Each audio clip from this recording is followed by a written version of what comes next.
I det herrens år 2020 var der ikke så mange ting at være positiv over. Men jeg mødte den her mand. Hvis ikke I har været på Instagram, så gå lige ind på Instagram hurtigt, og så tjek Evilutions Instagram-side. Jeg tror sgu, de er blevet forlovet, de to, Pokeworld.dk og Evilutions. Så lad os lige starte med at sige tillykke til dem i chatten. De sidder i chatten, og jeg er jo meget beæret over, at de selvfølgelig lige beslutter sig for at blive forlovet kort før min stream. Jeg tænker, lad os lige sige tillykke til dem, og så kan I kan lige få en lille sang, og sangen den går sådan her. Evilutions og Pokeworld, I har gang i den, og tillykke med jeres giftemål, og I må snart lave nogle børn, så den næste generation kan købe mine Pokémon-kort. I 2022, der spurgte Sepp, om jeg ville gifte mig med ham, og det sagde jeg selvfølgelig ja til. På en stream en dag fik vi så den sindssyge idé, at vi skulle bytte 2 plastik Pokémon-mønter til vores bryllupsrejse, der selvfølgelig skulle gå til Japan. Så her ser jeg altså 2 lidt naive mennesker, der lige er gået i gang med projektet. Det skulle vise sig at være lidt af en udfordring, men også en sjov og spændende udfordring at få byttet os til den bryllupsrejse. I bytte-challenge byttede vi os til alle mulige forskellige, fra en Ultra Premium Collection box for Celebrations til en base set booster pack, fossil pack, diverse slabs, raw kort, alle mulige forskellige seal ting. Sindssygt mange byt, og vi mødte sindssygt mange mennesker. Tusind tak til alle jer, som var med til at bytte med os. Det var faktisk helt rørende at se, hvor mange der havde lyst til at støtte op om projektet. Så tak til alle jer, der har byttet med os i den her challenge. Derfor vil vi selvfølgelig også rigtig gerne give noget tilbage til hele communityet. Så derfor i alle de her Japan-vlogs, der kommer ud, der kommer der altså til at være en giveaway. Og vi starter altså med intet mindre end det her mega fede Dragonair PSA 10 fra 151. Det eneste du skal gøre for at være med i konkurrencen, det er like den her video, subscribe til kanalen og skriv en kommentar. Så trækker vi lod på søndag i næste uge.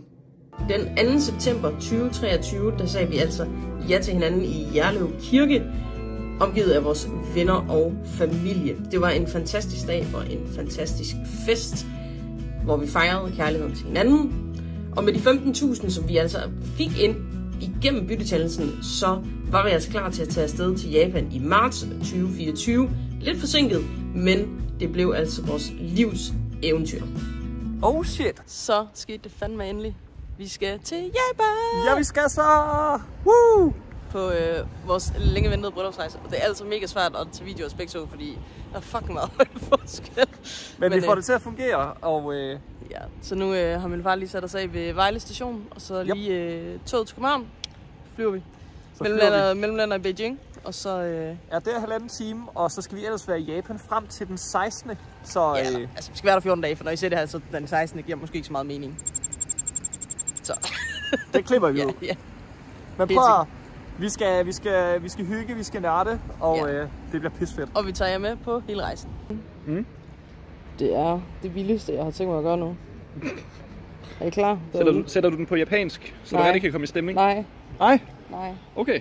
Jeg siger, at min Gmail ikke skal nogle notifikationer næste 14 dage. Okay. Etchi. Hvordan fanden notifikationer? Jamen... Tillad ikke. Bum. Sådan gør man sgu det. Det har aldrig nogen, som gjort før. Det var iskoldt, det der. Så gik turen altså afsted fra Vejle til København, først med tog, hvor der var en mindre anholdelse i den kupé, vi sad i.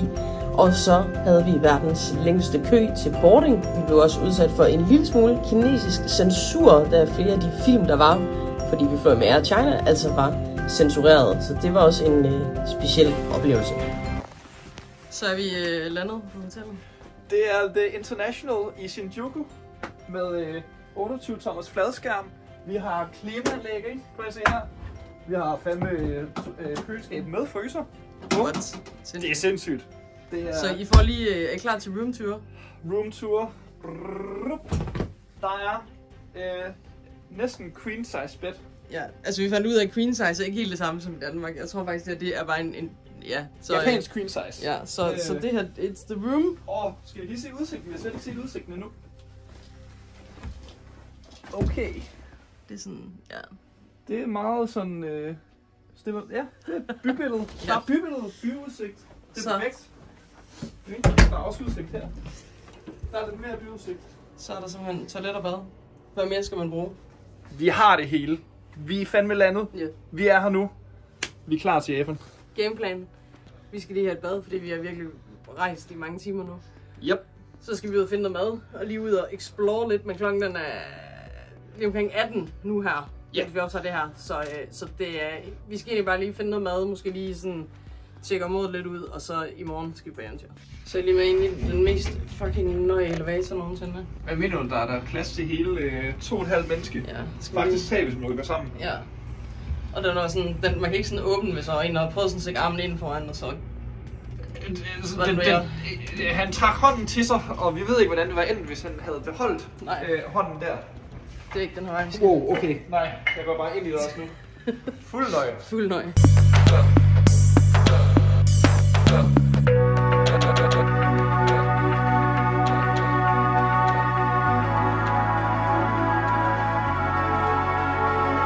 Vi skal selvfølgelig flække nogle pakker. Vi kan ikke være i Japan uden at flække nogle pakker, og babe, vi har jo fundet nogle virkelig fede nogle. Altså, vi har bare lige været inde i en enkelt cardshop her til aften, hvor vi fandt nogle billige bokse, og så har vi fundet lidt enkeltkort. Vi var der kun sådan, ja, hvad skal man sige, vi var der altså sådan 10 minutter i luks, så det var ikke super meget, vi kiggede, og det har vi købt til Pokefluffy, for den spurgte, om vi ville lede efter til ham. Og så lige de her tre, hvor vi sådan, okay, de er super fede, så fandt vi dem, der var pænt centreret, og så købte vi nogle bokse, fordi ja, og så nu tænker jeg, vi skal lige finde ud af, hvad vi skal åbne, og så åbner vi lidt pakker. Vi har besluttet os for, at det er den her, vi åbner, så vi åbner 5 pakker hver i dag, og så kommer noget i den næste vlog, der kommer. Så kan vi åbne sådan lidt hen ad vejen. Bare sige, at vi har gjort os et rigtig godt køb, ikke? Nu skal vi simpelthen få stillet vores trang. Også fordi det er virkelig længe siden, vi har sådan rigtig åbnet noget til os selv. Okay, du lægger ud, babe. Jeg er lidt i tvivl om, det er en future version, eller hvad fanden det er. Men det er i hvert fald de her ude på pakkerne, vi gerne vil trække i deres SR-versioner. Okay, jamen lad os se. Ja, sådan der, den skal lige fokusere. Ja, fordi vi har futures, og så har vi... Jamen det her, det er future. Nej, men det er fordi nu det her, det er et nyt sæt. Så, ja. Det er fordi, det er future sæt. Ja, jamen, jeg er lidt i tvivl om, det her, det er future eller past, eller hvad fanden det er. Jeg har ikke helt fattet det, så vi åbner det bare. Jeg har heller ikke fulgt med, skal lige siges, men vi flækker det. Vi er her for de fede kort, ikke? Vi er for de fede bangers. Og prøv at det er det, jeg er her for at servere nu. Og jeg har tænkt mig at råbe så højt jeg kan, så vores naboer, at de tror, at vi er sindssygt, hvis vi får et eller andet vanvittigt pull. Det er sådan om. Og en kulvogn, og ja, der var sgu ikke noget. Nej. Det kunne jeg bare mærke. Det er jo bare en pakke, der skal til. Lige præcis. Okay, vi lyder bare efter nogen, der jagter dragen. Altså, det er bare... Shinseikanda artwork. Det var faktisk virkelig flot. Ja. Han laver også sådan noget sygt dyrkende artwork. Jamen, det gør han. Det gør han. Det er sygt dyrkende at lave sådan nogle samlersamlinger. Eller nej, illustratorsamlinger. Ja. Okay. Eggens. En krokodil. En blomst. Okay, det er fandme nogle døde pakker, vi kan tage på. Okay, der er et eller andet i den her i hvert fald. Okay. Prøv at være med jeg tror, uden at jinx det for meget. Det er Yukimori artwork, det her. Men send den også. Og en Gengar EX. Okay, det er et solidt EX-pull, en Gengar. Det kan sgu et eller andet. Det kan sgu noget med det der holofold der. Let's go. Jeg bliver altid glad, når jeg ser Gengar. Og så bliver jeg også rigtig glad, når jeg ser nogle af de der vilde holofoils på de japanske kort. Og det er sgu da sådan en blob. Den har jeg ikke set før. Apropos Ghost Pokémons og en træner dude og en anden blob. Mange blobs. Vi går efter hundene, der er ude på, som jeg ikke helt ved, om er hundene længere. Sygt! Minccino. Og det er ikke det hvide æren, det er det grå æren. Ja. Så det er... det er en grå mus, ikke?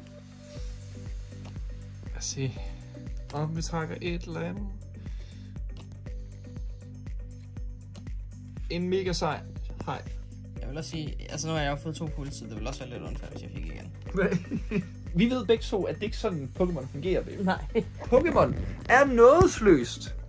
Pokémon er ruthless, ikke? Ja. Ligesom at jeg flækker den her ruthlessly. Det var overhovedet ikke... Det var meget... det var meget... hvad hedder det? Snydt. Jeg ved ikke, hvad jeg siger. Nej. Jeg prøver. Okay. Nope. Der var ikke en skid. Så du får forhåbentlig nogle puls i morgen? Forhåbentlig. Jeg kommer efter revanche i hvert fald. Det er helt 100. Vi ses i morgen. Vi ses, guys.